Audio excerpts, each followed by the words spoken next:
everybody, this is the Wikstrand. So we all know that India and Pakistan are not the nicest neighbors to each other, and they bicker over lots of things, and they've even fought a couple of wars together.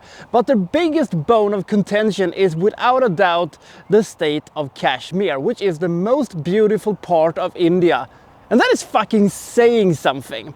Both claim it for its own. My opinion has always been that can it be its own country, so nobody has to own it, but I guess somebody has to own it for some reason, but that's not for me to decide, that's for them to decide. However, the most recent unrest that took place in this area was in 2016, leading to this movie based on the allegedly true story. Now, Pakistan has always denied that this happened, but India seems to be very, very proud of what may or may not have taken place in 2016, resulting in this movie.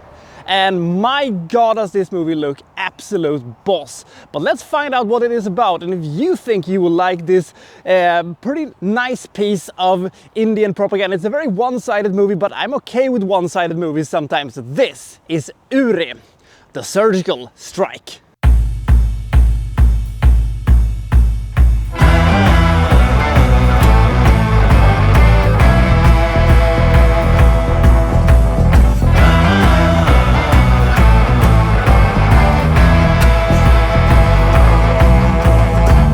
So we have a military base located close to the border with POK, that's Pakistan Occupied Kashmir, which is the term they're going to use a lot throughout this movie. And the base is suddenly attacked by Pakistani terrorists, which leaves a lot of soldiers dead. Now, usually when this happens, you know, when the more aggressive Pakistan attacks India in this fashion, the response from India has been a bit meek, and in the government's own opinion, we have to send a message that we will not, you know, take this thing lying down further. We have to send them a message that, you know, this will not stand no more. Now, they don't want to start a new war or anything like that, but they do want to, you know, avenge the soldiers and make a strong enough statement so that the Pakistani knows hands off Kashmir, essentially.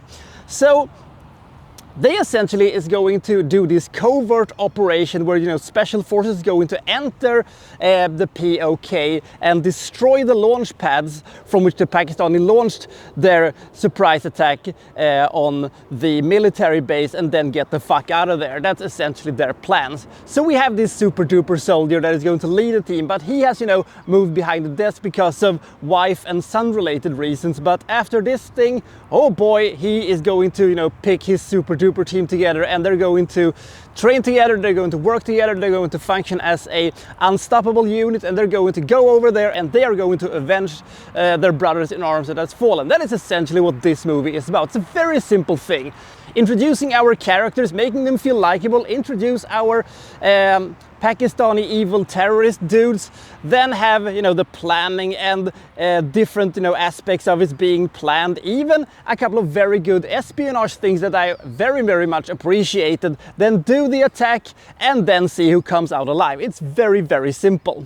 And if there was at one point a kind of, you know, production gap between Bollywood and Hollywood, it has now shrunk into a very, very thin line, because in recent years they have made a couple of action movies that totally kicks the shit out of whatever Hollywood is making, not only in the special effects, who are now actually as good as they are, but also the production value makes them look so good. Because, you know, in American military movies, it's not unusual for, you know, the American military to lend a lot of equipment and stuff like that to make the movie make the American army look extra super spicy awesome. And this is no exception. The contribution with the Indian army makes the Indian army looks total boss. And the action sequences, they are fucking amazing. Probably the most realistic action sequences I've ever seen when it comes to Indian cinema. And this movie more resembles a Zero Dark 30 or a Secret Soldiers of Benghazi, rather, you know,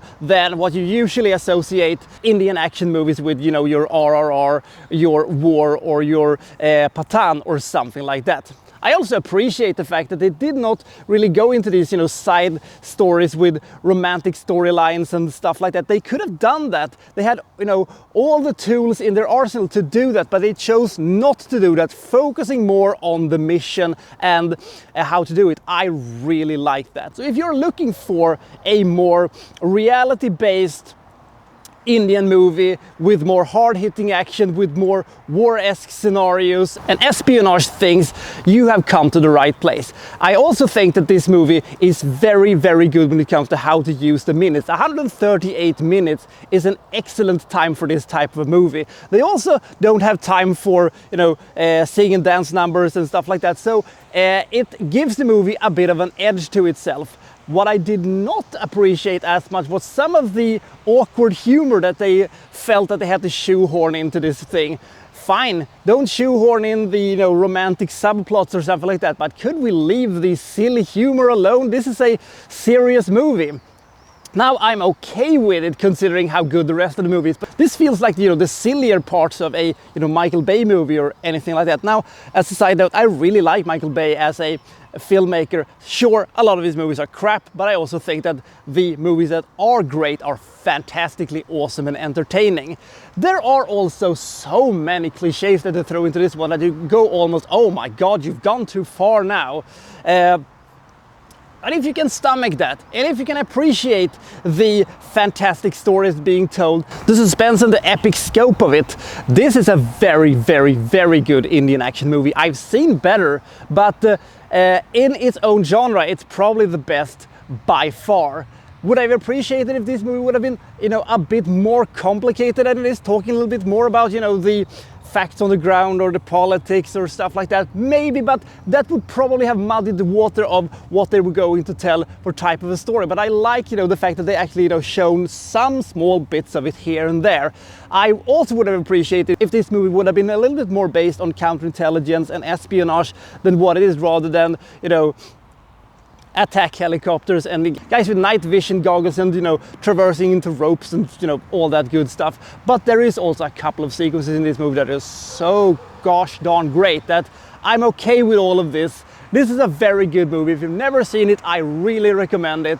If this is your first experience of Indian movies, this is a very good movie to start, because it doesn't feel like a traditional Bollywood movie. It doesn't have the excessive length, and it doesn't have the song and dance number, which at first can seem a little bit, why are they dancing and singing right now? This is a serious thing. They should do, so and so and such. But it is all about, building characters and stuff like that. Plus, it looks absolute boss.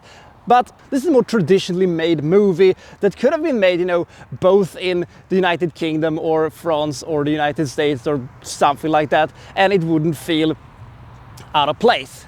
And I really appreciate the lengths this movie went to make us care about these guys and care about if this mission was successful or not. And Uri, the Curgical Strike, is simply a very, very, very good movie.